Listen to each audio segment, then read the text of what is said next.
Braves, because Unger, you wanted to bring this up. They're taking on two AL West powerhouses this week. Yes, and not just that, the last two World Series champions, and furthermore, a rematch of the 2021 World Series.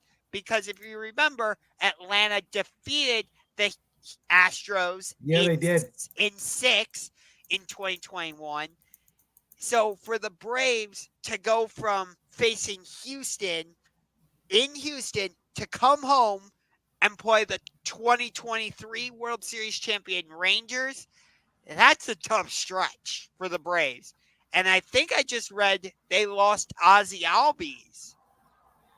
Yeah, to me, this is what I've always said about baseball, and this is why I don't really care so much about April baseball, is I don't end to look at the standings until May 31st. As long as you're at 500 through May, I think you're in good shape. We know from last year with the Arizona Diamondbacks coming out of the National League, you don't need a great regular season in baseball. You need to be hot at the right time. And it's another example here of baseball not caring about marketing their stars or giving anybody an easy schedule because they throw this schedule together at the end of last season. Just it seems like randomly in a random generator. And it is a tough stretch for the Braves, but I think the MLB schedule is more balanced now.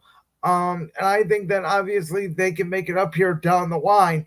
There's a lot of teams with tough schedules. Our Cleveland Guardians are in a very similar situation. We have to go to the Yankees and the Red Sox, and Houston's coming up. So I wouldn't make a big deal out of this. I think Atlanta is still the top, one of the top two, along with the Dodgers in the National League. Oh, yeah.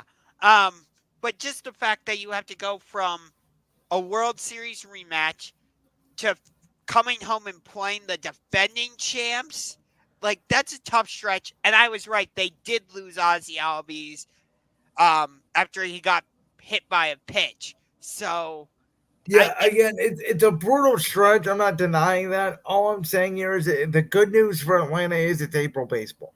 yes, I I do wish this stretch was happening for Atlanta later in the season so that Major League Baseball could market it more. Because I would have loved to see them market it, 2021 World Series rematch and make it a big thing.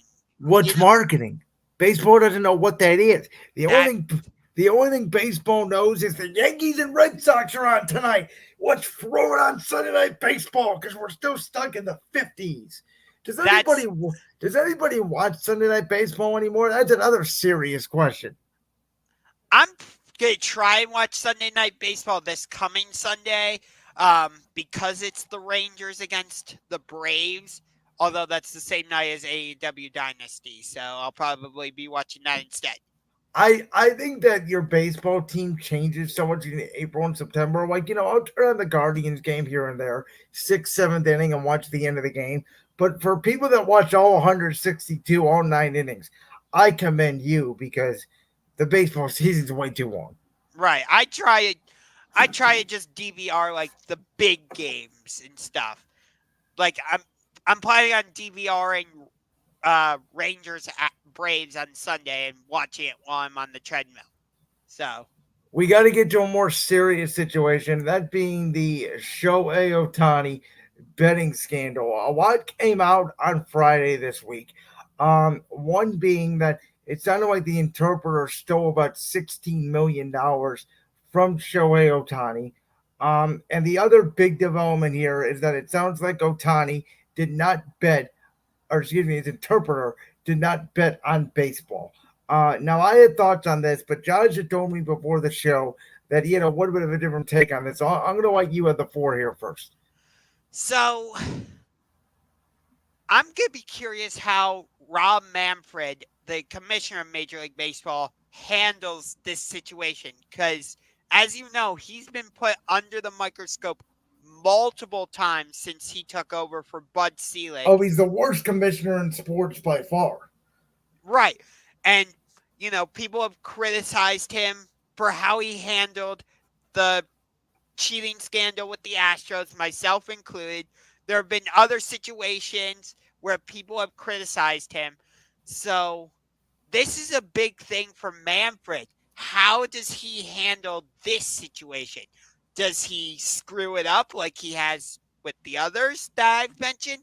Or does he redeem himself and give out the proper punishment, discipline, whatever word you want to use there? Yeah, I'm going to be interested to see how the MLB handles this as well because, as we know, Shohei Ohtani is obviously their golden boy. He's the face of a sport that desperately needs marketing.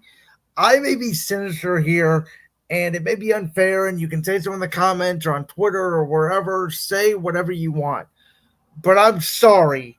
There are two things in this story that I do not believe 100% that makes me question whether Shohei is completely innocent.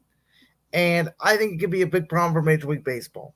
Number one is you're telling me, and again, let's Shohei Ohtani never checks his bank account or never wants to know or whatever, but you're telling me that out of the multitude of millions and millions of dollars this man lost, somebody from his team did not notice and did not tell him that, or even the bank call him, you're missing $16 million here in about a record amount of time. That seems really suspicious to me that you wouldn't at least have an inkling of what was going on.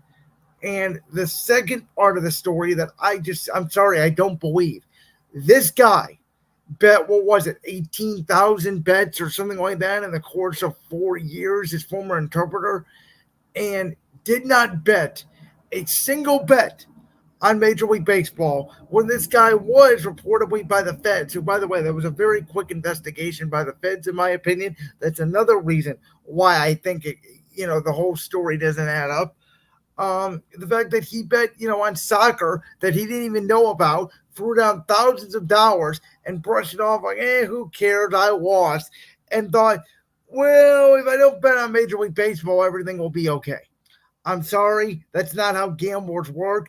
Gamblers want to get back their money as quick as possible. And I don't believe that out of all the sports, and sports obviously goes year round, but in the summer, outside of some soccer games, there's not a lot to bet on besides baseball. I don't believe that he did not bet a single bet on baseball. I'm sorry, I just don't. Yeah, it, I haven't been following this story too closely. That's why I went to the more Rob Manfred side of it.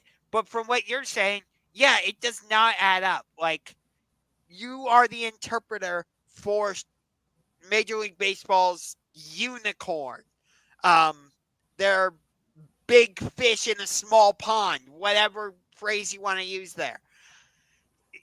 It doesn't make sense that he wouldn't bet on Major League Baseball at all. I don't care if it was when Ohtani was with the Angels and he was betting on Red Sox games, or if he was betting on Dodgers. Exactly. Which, by the way, is the only reason why Ohtani would get in trouble in this situation, I believe, because it's a no if anybody involved on your team bets on your sport.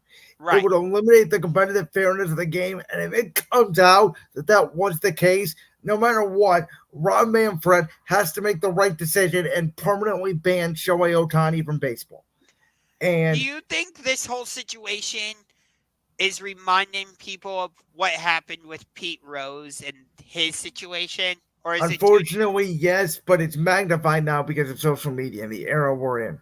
gotcha?